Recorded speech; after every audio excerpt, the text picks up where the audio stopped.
thrilling adventure, some bound in chains, through battles waged and fought, through victory and pain, by test of their courage, our freedom was gained. In homage to those gone before us, the heroes of lands in the sun, we vow to join hands and to focus on building one Caribbean. Raise your voices high, sing of your Caribbean pride. Sing it loud and strong, feel our hearts beat as one. Celebrate in song as we rise to heights where we belong. Sound the victory drum for Caracom. Though great and diverse be our ethnicities, the bonds that unite us are stronger than these. Welcome, brothers, welcome, sisters, welcome to our program On Target. And as usual, as soon as we start this program, you can pick up your telephone and give us a call. The number to call is 442-0175. We never have a subject matter. We speak about anything: politics, religion, socioeconomic issues, or any topical issue of the day. We speak on it. You too can introduce your own issue, and you don't have to call on what we're speaking about. You could speak about it too, And I think that is important. We always have to understand in Grenada that the democratic process is alive and well, and people can express themselves. We have over 30 radio stations in Grenada, and newspaper and social media galore. So no one cannot say they cannot express themselves. But sometimes people feel hindered because maybe the facility doesn't provide them the opportunity. So we are providing you an opportunity here. You could pick up the telephone and give us a call. And you don't have to speak about what we're speaking about. And you don't have to agree with us on any issue. In fact, you could just call me and tell me you don't agree with me. Or you could call me and tell me what part of the world you are. We always have issues trending in Grenada, particularly now. Obviously, we're in an atmosphere where people believe election is coming soon. And I think so too. I believe that within the year we're going to have election. Why do I say that? Election is, we have done 4 years already in the election cycle. No prime minister in the Caribbean, and particularly the prime minister in Grenada, does not go down to the end. The National Democratic Congress seems to be ready. The NNP seems to be ready. So there is no reason why election should be called before the year ends. And that is good, and irrespective of the grumbling you hear after election, after every election in Grenada, the side that loses election concede defeat within the first 48 hours. It means that they generally agree with the electoral process. You might hear grumbling. That is just to give a little consolation and satisfaction to those who lose. But if there is any irregularities, it is not even a molehill. It is not enough to cause raised eyebrow or to cause the opposition to challenge the matter in court or otherwise. So that is one thing all of us could be proud of in Grenada. The electoral process is free, it's fair, it's free from fear, and it's very dynamic. And the amount of money that you have to pay to contest election is not much. And this is good. You're not supposed to raise it. You want to give everybody an opportunity to participate in the electoral process. We had a brother you used to call the party the black sheep. And a lot of people perhaps make fun of him. And he used to tell some of the people that he speak to that he feel might vote for him. He would say to them, you don't have to vote for me, because I wouldn't win. You could vote for me. You could go back and vote for the party you want. But I think it's important that I participate in the process, because he believes in this back to Africa business, the Zionism, because, well, the Jews say Zionism. Not Malcolm X, but Marcus Garvey was preaching this back to Africa. And they practically bought 3 ships. And Liberia provided land for them to go back. I think about 5,000 people participate in the process. I wouldn't be surprised if Desmond Trotter from Dominica is still back down there. About 5,000 people went back and established a little village down there. But I don't think the natives look at them perhaps as some crazy people. So he used to always contest the black sheep. So yes, and this is Lenten season still. And Lent is in Grenada is principally a Catholic thing. We have spoken about it yesterday. Lent is 40 days. From Ash Wednesday, that would have been the 2nd of February, to April 14th. The evening of Holy Thursday start the Triduum. So Lent ends there. And we said one of the aspects of Lent is fasting.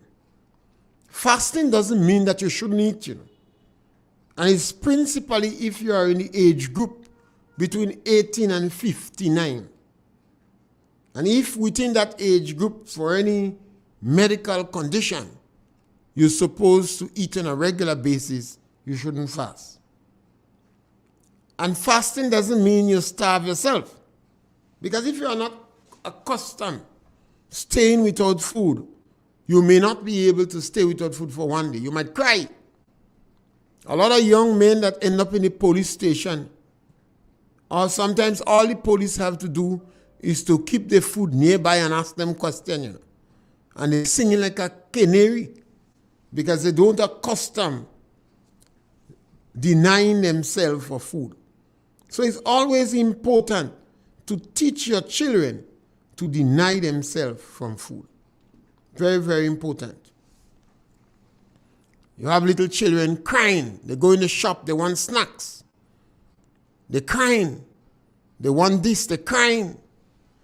And parents did not discipline their children enough to make them know that there are times when you have to stay without. So fasting is an important thing. But you mustn't only stay without food.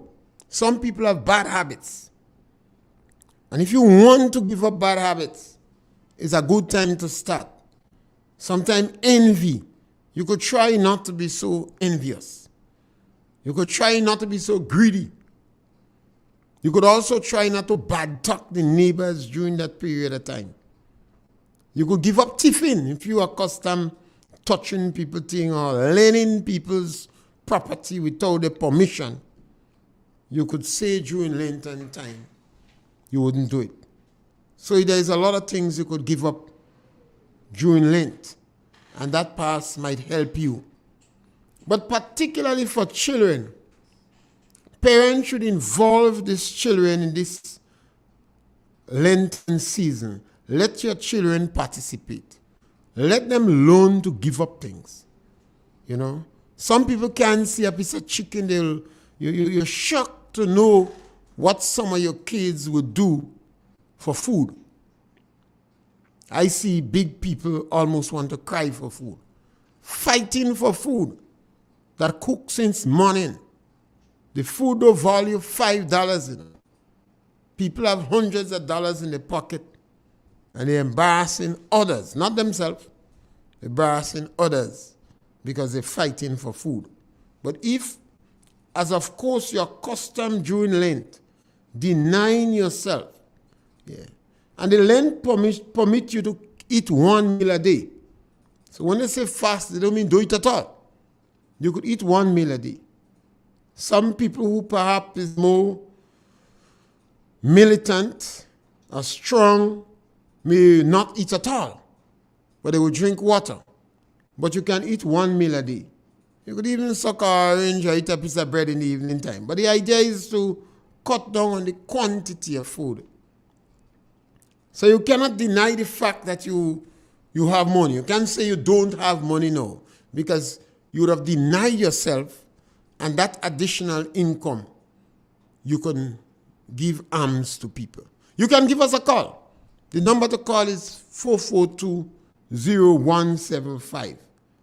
This program thrives on your calls, so you can give us a call. And I said, as I continue to say, when a season comes, when a celebration comes, people should understand the celebration. So parents should encourage their young children, who is very knowledgeable now about the internet. You don't have to go to the library to research information. You could do it from the confines of your couch, and you have a telephone. And almost all the children in school in Grenada have tablets. And Grenada is practically leading in that level of improvement in the schools in the Caribbean, to have all our little children with their tablets. They're getting more knowledgeable. But parents always have to provide some guidance to them. And during this Lenten period, when perhaps parents would be spending more time in prayer and more time in fasting, perhaps they might use it as a penance to take more interest in the children, to stay home and find out what the kids is doing with this tablet, and encourage them to research about Lent and the rules of Lent and the people involved in it and the benefits of Lent. Some people will tell you even health benefits it has. Sometimes the doctor encourage you not to eat so much food. And it's good sometimes to give the stomach a little rest. And maybe they encourage you to drink more water. So all these things are very good in Lenten time, you know. And my sister saying, please extend my deepest condolence to Miss Jermaine Duncan from Madays.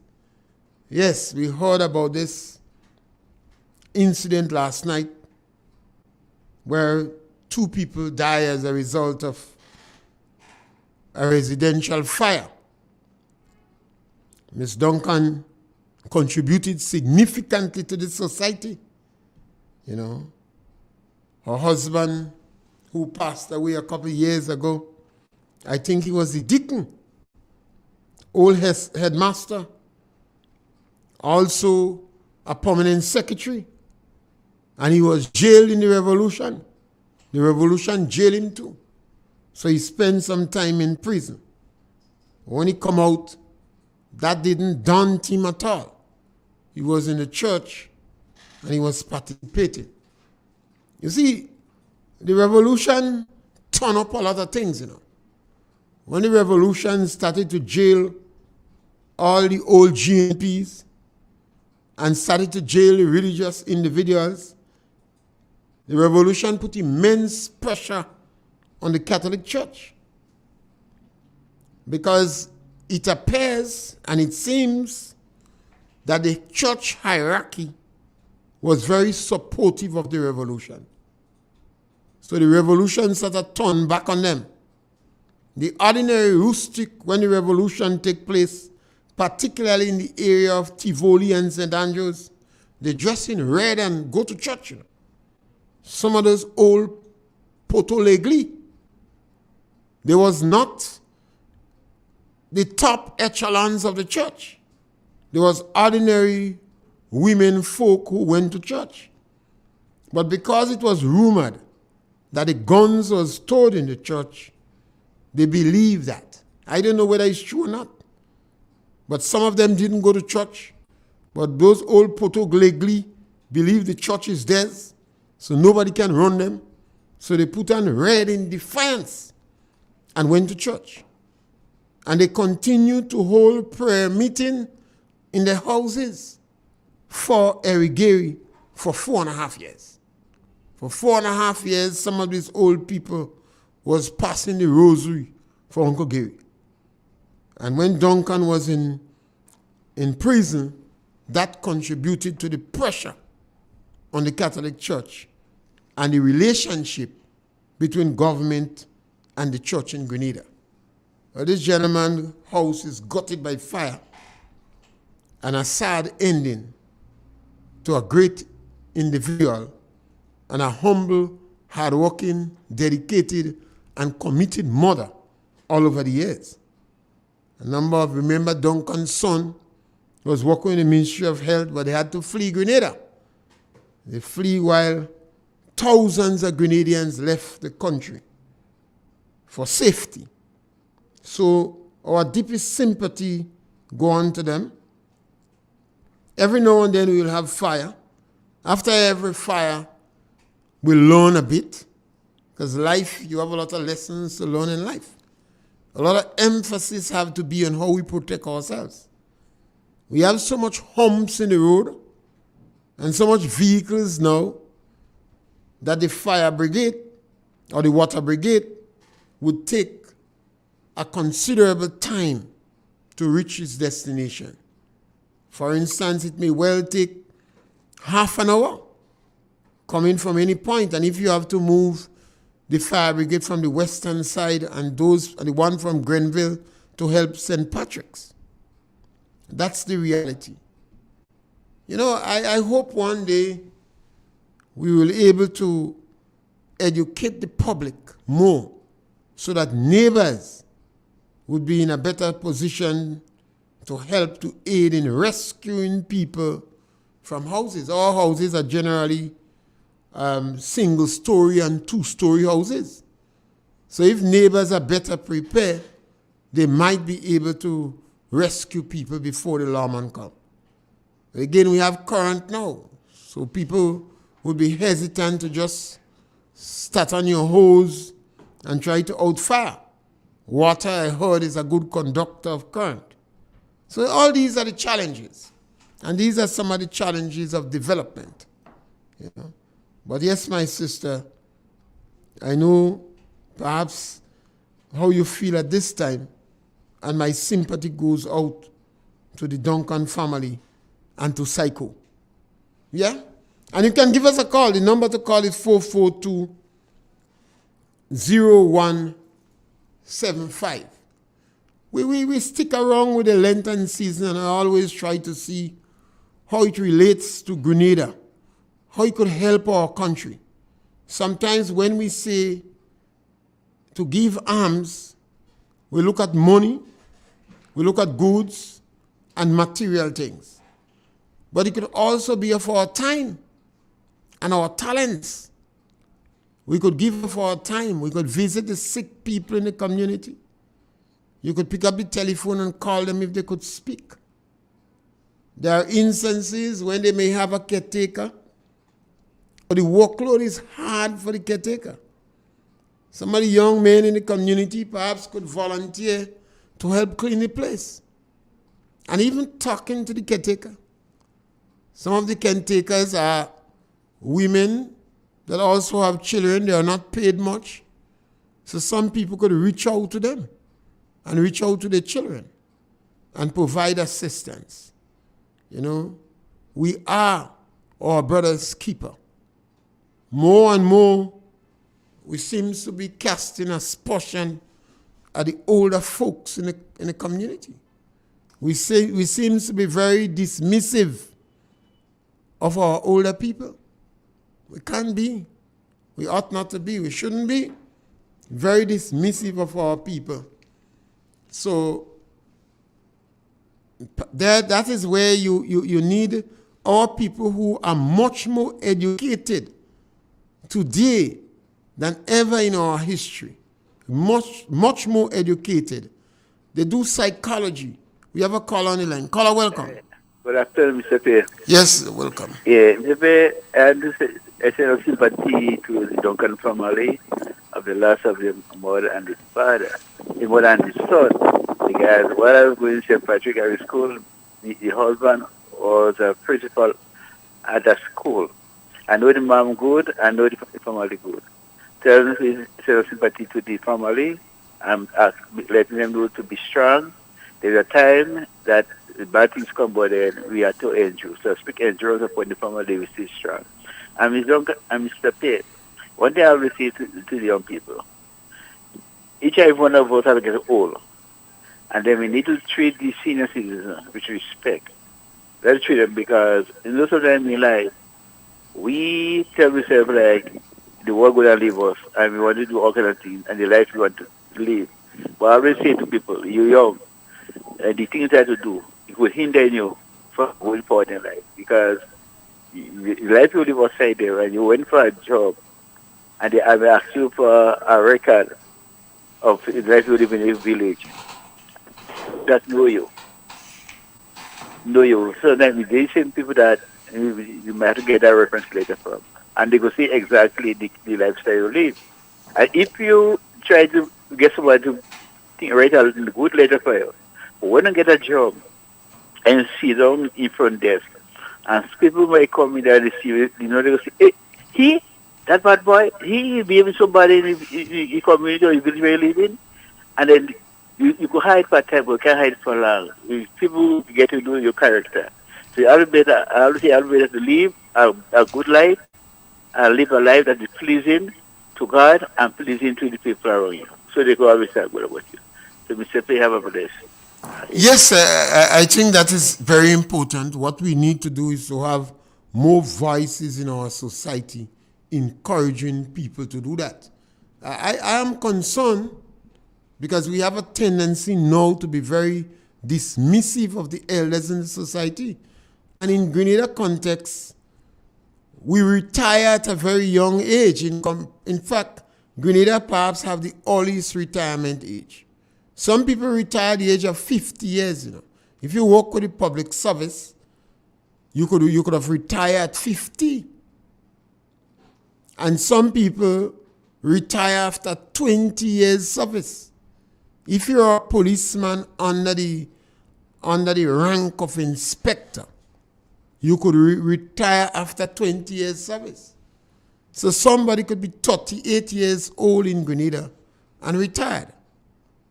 If you're working with Nawasa, after 20 years, you could retire from Nawasa. And I have known of individuals who retire and they decided not working again. They retire and they don't have any problem to sit down and rock on the well, I wouldn't say on the wheelchair because they don't have wheelchair or rocking chair now, but on the bench, So again, the government had a retrenchment program once, and the people was retired in the 20s. And I know at least 2 persons that never work again. After that, they said nobody retiring them again. So they living on a little piece of land. Obviously, the land cannot maintain them, but they're satisfied with what they get as a pension and from the land. In other countries, you have retirement age at 65 and 67. I'm not certain if Israel is 70 for men. So in Grenada's context, retirement age, you have a lot of younger people retiring. Not that they're young, because if you're 60, you're no longer young. But people 60, 65, 67, 64 retired. I sometimes believe, and perhaps now because of the atmosphere that exists, maybe you don't advocate it anymore. But in yesteryear, I used to advocate that some of these people join themselves in a group, a volunteer group, to help in education. You see, you have something as a Peace Corps. We like to say Peace Corps, but I think the correct thing is Peace Corps.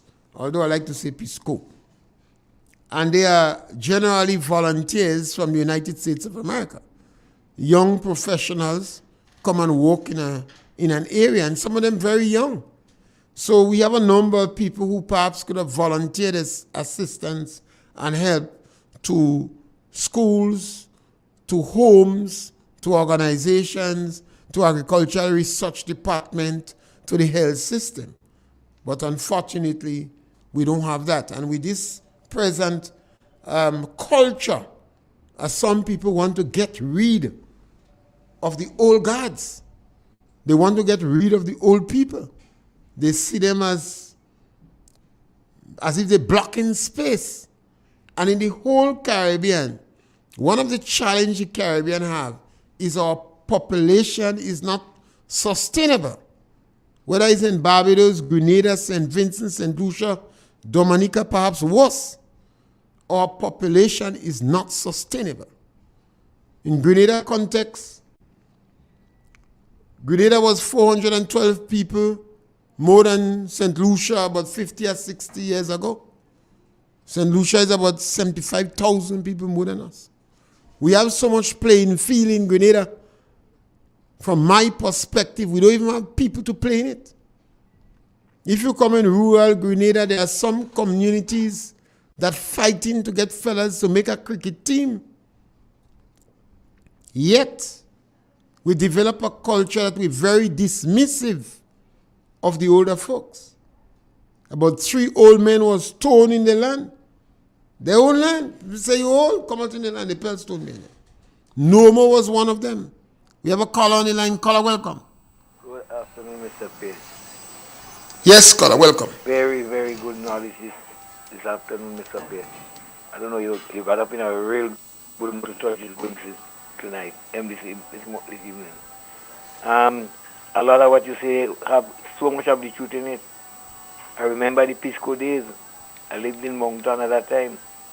And where the cocoa office is now, Peace Corps used to live in that house there. And in those days, they were teaching and doing all other different work. And you're so right. I go in Ladig now, and you're catching hell to see a young person on the streets in Ladig. When I growing up, Ladig was a vibrant village. Today, half of the people, a quarter of the people that was living around Ladig, from Monks and Turbans to go up, have not been around there now. Lots of the place in the village there is empty. So you are so correct, extra correct. And this thing about old people and whatnot, a lot of people, when they resign or when they reach pension age, what is given to them can't keep them for not even a week. So some people have to continue working because they can't keep, the sustenance can't make it. And as you said, there's some people who agree and they will live on what is there. But some people, and then you still need the older heads to guide some of the people in the jobs. A lot of young people are going to jobs. While they might be trained, but they don't know what to do. So you need that old head. In the field, in the agricultural field long ago, when you're a young man and you say you want to learn work, agricultural work, they send you with a pruning gang to learn to take out suckers and chop up branches and things. We call it lapping up. For you to learn, you go on the estates in St. Andrew, you learn what you call plantering. With the old, and they send you with the gang, old man in charge of the gang, and you go in there to learn with them. So it's so important, and we're not seeing that scope of development again. We're not seeing people, we're hearing about people resign, and nobody fill the vacancies because the person that should be there are not qualified enough. That's a weakness of government. When people are not qualified, somebody leave and you say, okay, we don't have nobody, the person acting, and you have somebody acting for 5 years, 10 years, because you can fill the vacancies. So you are so right in what you're saying this afternoon. You touch me. Thank you. Yes, my brother. Thank you very much. You see, we have to work. We are a small group of people. Grenada just have about 110,000 people. A small group of people. So what we need to do is to work together. We have to support each other. It's not about sectioning Grenada, about old people and young people and this people and that people. You don't have section. You don't have to make particular room for a young person. You don't have to throw out somebody to get somebody in. People have to own their keep. Even in the agriculture sector, one of the challenges we have in the agriculture sector is some of the people who have certificates or intellectuals, they are not practicalizing the certification. And maybe they don't see how they could make money from agriculture. Or maybe they believe agriculture is beneath them. But some of the most well-off people I know were farmers. In fact, in my community, the people with the most discretionary income in my community were farmers. A lot of the people who are professionals today, their parents were farmers. And that is why they were able to suck salt, to pong gugu, and educated their children. A lot of the big businessmen in Grenville, irrespective of which ethnic makeup they're from, they work very hard. They were ably supported by their wife, and they educated their children. Some of the children turned doctors, lawyers.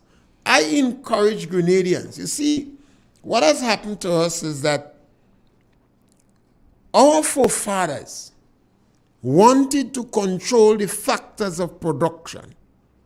They had labor, they had capital, but they did not have initiative. So they sent the brightest sons and daughters to get initiative. But when the sons and daughters come back, they did not represent the interests of the parents. They represent the interests of the multinational corporation. And they became agents for them. So they lost interest in the parents' dreams and objectives. They basically buy a car, build a house, spoke English, tried to speak English like the Queen, and abscond the communities that make them.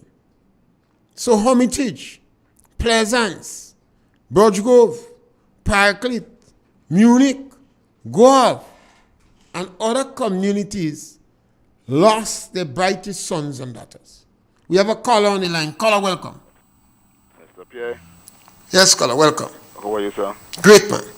Well, long time I hear your voice, man. Anyway, yeah, what will you write? What will you write? I agree with the first caller, right? But what as you write is what we need greater social interaction, right? Between I don't like the word old and young, right? Between the juniors and the senior people. Right, and I can't you as you rightly say we just a handful of people to make that separation and segregation about old and young and all this kind of nonsense. You hear me? We too small for that, right? You know, and, I mean, just imagine according as you rightly say. Look, I mean, in the Caribbean, right before you reach a little 40, 50 something, even the bank don't even want to give you a loan, you know, because they feel well, you may not be well. At least maybe if you could stand your own security, you know. But I mean, we and the thing is when we get on so as a people, we shooting ourselves in our feet, no. So we keeping back our own self. We need greater social interaction. Okay. Take for instance, if we talk about crime and violence and thing, right? There's an easy solution to these things. Even the police, right? What we have to do is to bring people out, right? Bring people out in the communities, right? In the different community center, and discuss the issues, discuss the problems, the day-to-day issues that is facing us, right? Just imagine, right? And when we do that, right? Then all right, then we are tackling we are tackling the problem, in the proper way. Okay? And this is really the way to go. Is not, is not this one on that end and this other one on that other end and all kind of thing. No, Mr. Pierre, you there? Yeah, we. Right. The next thing is that, okay, Mr. Pierre, we talk about education. Education, yes. But tell me something, Mr. Pierre. No, okay, no, all the people who are creating the most trouble, in the world, right? The people who like wars and violence and who creating the real problems. Listen, is educated people. Mr. Pierre, take for instance. Okay, like Putin and Joe Biden and who else and Hitler. Them is educated men.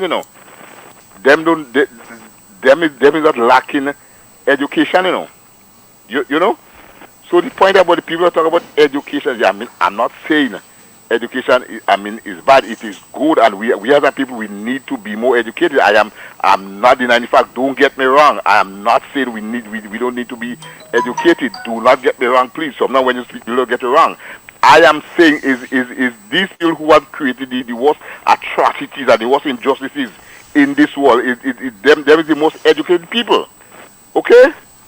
So is education, or really our way out? Huh? Well, education is so important. Education have to be relevant, you have to be practical.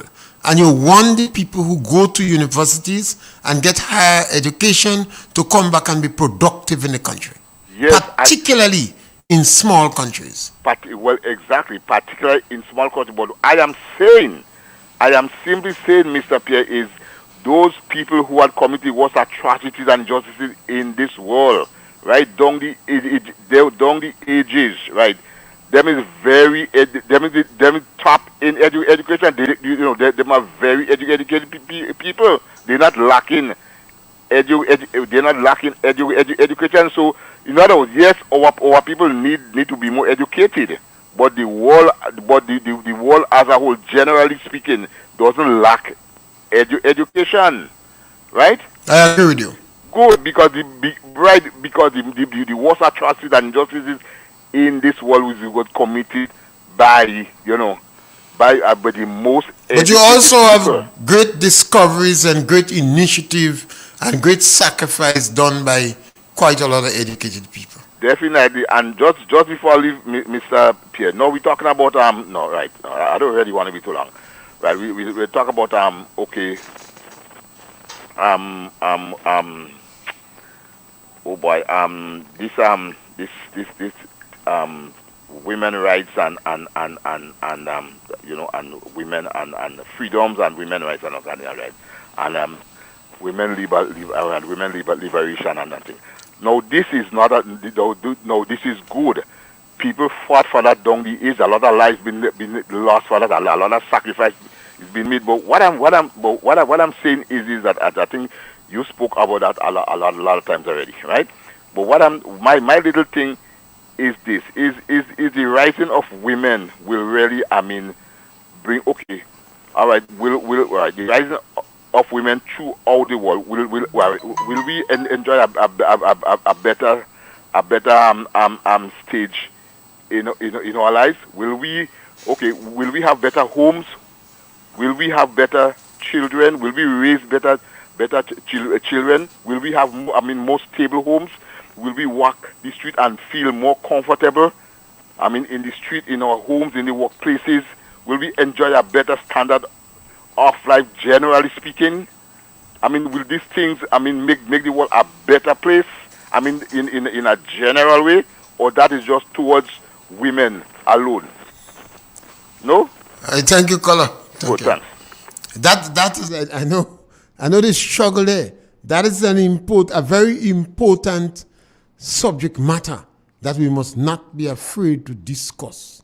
I know the challenge when it is raised by a man, every woman in town ready to pounce on you. But it's a question that we will discuss. Whether or not women's lib, the liberalism of women, whether it is helping mankind. We have a call on the line. Caller, welcome. Afternoon, Mr. Pierre. Yes, my brother. Yeah. Mr. Pierre, I have a concern in Grenada here.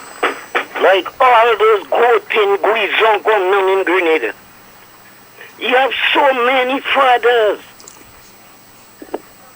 that troubling their children. And them guys and them men getting bail. And you have guys that they hold about 6 coconut, a few breadfruit, some orange, and they denying bail.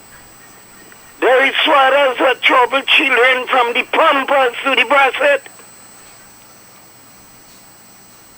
Since the children and them girl children are Pampas, fathers playing finger slit. And then when the child goes and they know what's going on and they report them, they will not call their name and they have that cover. And if they hold a man with weed, they both and all picture there, and everybody saying all kind of things. I find there must be night bail, the authority. When a man interfere with the children, don't give them especially young girls. Like them, I know what happening with Grenadians. Like all those goat and guizon come down in Grenada here. Only what you could hear in men. And then nothing coming out of that. You hear them men getting bail. That should not have happened at all. Whenever those children give evidence, they're not lying. They should deny bail and give them no bail. Try them. And them men should get up to 30 years in jail. I don't know what father could do that and get away with it. Hurt the little girls, traumatize them, and then they get away scot-free. And they come out and then you hear nothing about that again. Anyway, the justice system are causing that in Grenada. Whenever they do that, they should castrate them all. They run at the high standard. And they must put an end to that. Thank you, Mr. Pierre. Yes, my brother. This is another very strong topic. Yeah. And we must not be afraid to discuss this topic. No more often than that. Men shy away from this topic, but we must not afraid to do it. We have a lot of sexual liberalism. We have advertisement. We have secularism. We have abandonment of the home. Abandonment of the home. There is nobody at the home. When a chicken have children, a chicken have young ones, the chicken is always on a lot. And if the eagle come, the chicken race and they run under the chicken wings. Animals tend to get very defensive when they have young ones. I believe a lot of times the fragmentation of the home, the breaking up of the home makes a lot of younger people more vulnerable. In addition to that, sometimes we get very emotional when we hear this subject matter. We have a caller on the line. Caller, welcome. I call back, right? Yes, go ahead. I agree with the caller before. Education is key. What missing with education? People need to have more love for one another. To love, respect, and care for one another. Well, see, when you may be somebody very educated, but when you don't respect authority, you don't respect yourself. You cannot respect the other person, because that means once you don't respect, love cannot be do, care cannot be do. But if I respect, love and care, we come back to you. So you need a holistic. Education is important. Love, respect, and care for one another have to go with that.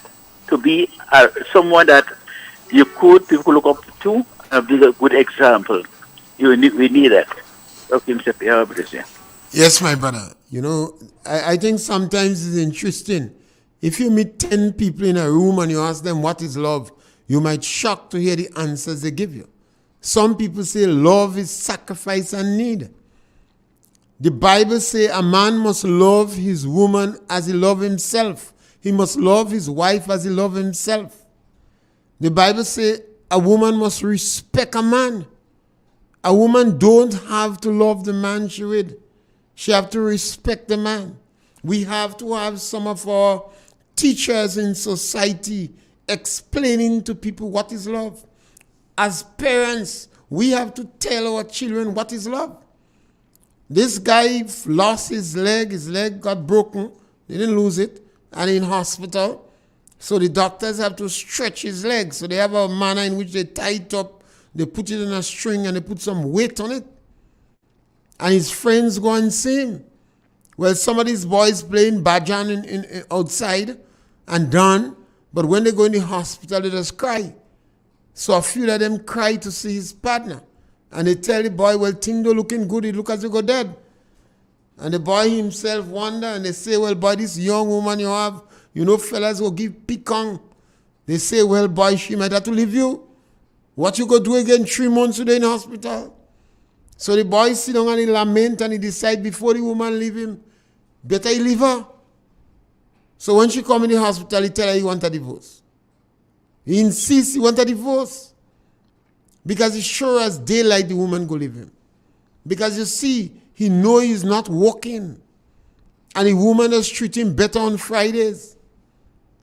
So he know he worried. So when his friends come and they sort of rehash that in their mind. When they come and they replay it, boy, you can't walk again. But where you woman go get money, boy? He go through his head and he decide, let the woman go her way. We have to explain what is love. You know? We have to make people know what is love. Children have to understand what is love. Parents have to understand what is love. So it's nice to say love. Some people say, I think it's one of the Calypsonians say, no money, no love. So we have to really, you know, culture our people and spend some time. And then the religious people, they're not preaching love. They say, God will come just now. So they're preaching more 666, mark of the beast, you go dead just now. So a lot of work have to be done with that. And then we have to look at the percentage of sexual abuse. Sometimes the percentage is practically constant. So 10,000 years ago, there was a certain percentage of sexual abuse. Because there are more reported incidents of sexual abuse, and whether it's incestual relationship or pedophiles or rape, there is more reported cases now. This thing causes a lot of men to cow down. The men don't want to discuss that subject matter. Sometimes the man is missing in action with their daughters because they don't want to do anything that it might appear or seem or people say as if they are attracted to the daughters. You know? So we need education in that area, and that is where I am always so disappointed in our psychologists and our social scientists. You're not hearing them on social media. They're not on the radio programs. They seem as if they only want to work with government. Now, what you going to study this thing for? If you go and study to be we have a caller on the line, caller, welcome. Mr. Pierre, Yes, my brother. a woman tells him, man, that she loves him to the top of to the bottom of the top. The man says, yes, I know that. He said, how you know that? He said, yeah, well, you are somebody loving to the top, I got already. So, he's in the bottom, he's loving the bottom. He's a very negative fella. He should have taken the love. You don't matter where you get it.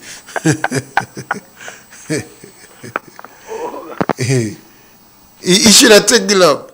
It don't matter where you get it. Sometimes it's even difficult for us to express love.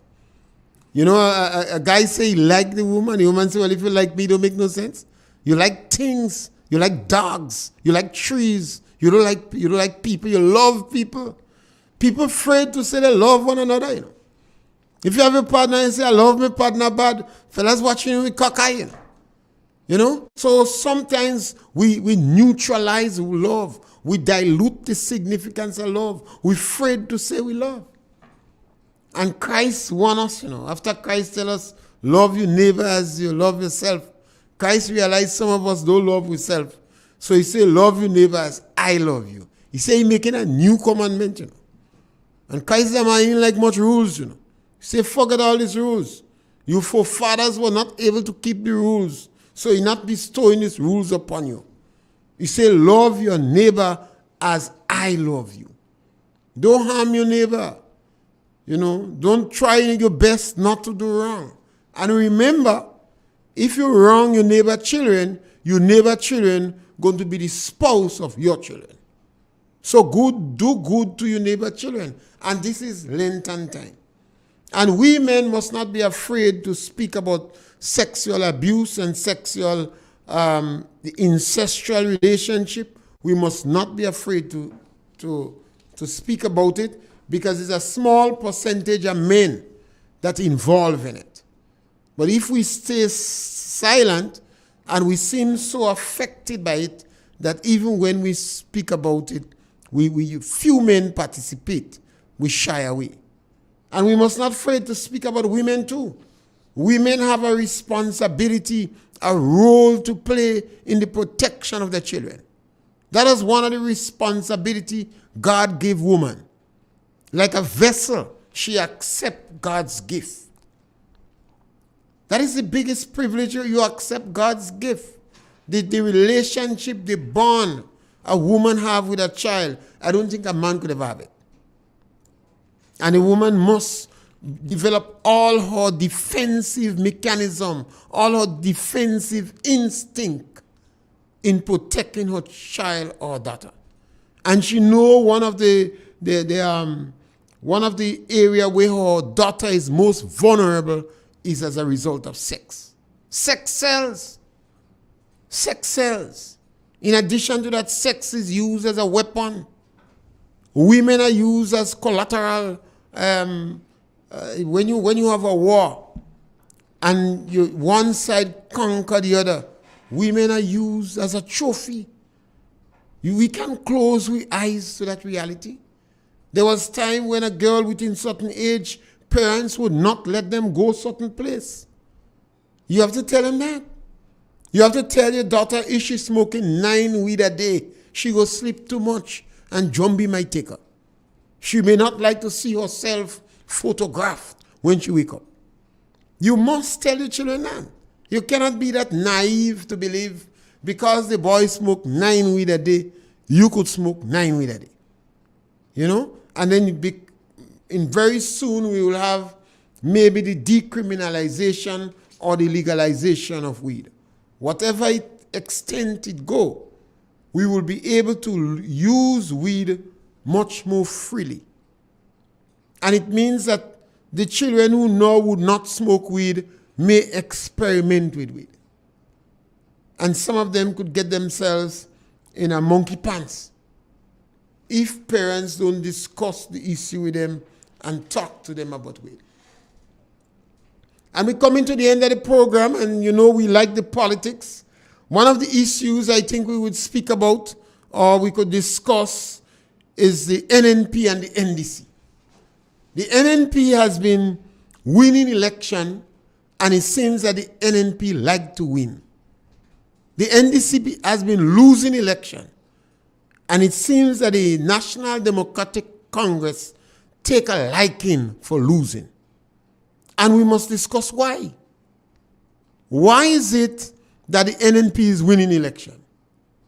And why is it that the NDC is losing election?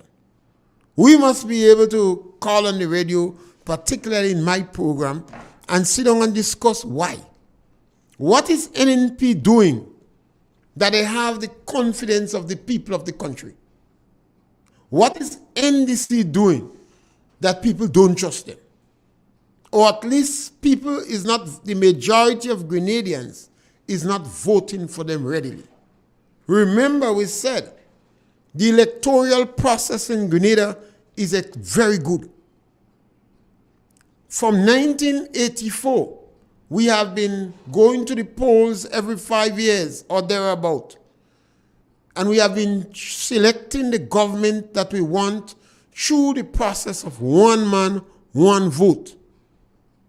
And the NNP seems to be the most successful entity, the most successful institution in the democratic process. And we should know why. And perhaps we still should know why. We must be a people that want answers. We can't be just going on the road and cussing everybody and advocating hate and preaching hate. Maybe we must know what is the NNP doing that people are more likely to vote for NNP. And what is the NDC doing that is making them, people like them, to continue to be in the opposition. So next time we come on the air, we could talk about that. In the meantime, we could sit down and look around and think about it and find out what is it? What is it the NNP doing? And what is it the NDC doing? Now, remember, in our democracy, we have an opportunity that a lot of people don't have. We have an opportunity to discuss our politicians openly. Once we are respectful and we're not libelous, absolutely nothing is wrong in discussing our politicians. They come to us for the vote. We must know about them. We must know what is the philosophy, what is the position, what they stand for, how sexually liberal they are, because that even might affect what's happening on the ground. So we must discuss that, and we must be able to call on the program and say what we believe that the NNP has been doing that seems to satisfy the people. For the last 7-8 years, NNP won all the seats. And it seems to me, all things being equal, if election is called tomorrow, NNP may win some of the seats again. Or they may come out victorious. So the time has come for us to point out why that is so. What we believe. What is it that NNP is doing that causes the people to have confidence in them? And we're back with you again between 12 and 1 next week from Monday, and when we have another program on target, and we always invite your participation and your call. Thank you. We vow to join hands and to focus on building one Caribbean. Raise your voices high and sing of your Caribbean pride. Sing it loud and strong. Feel our hearts beat as one. Celebrating song as we rise to heights where we belong. Sound the victory drum for Caracom. Though great and diverse be our ethnicities, the bonds that unite us are stronger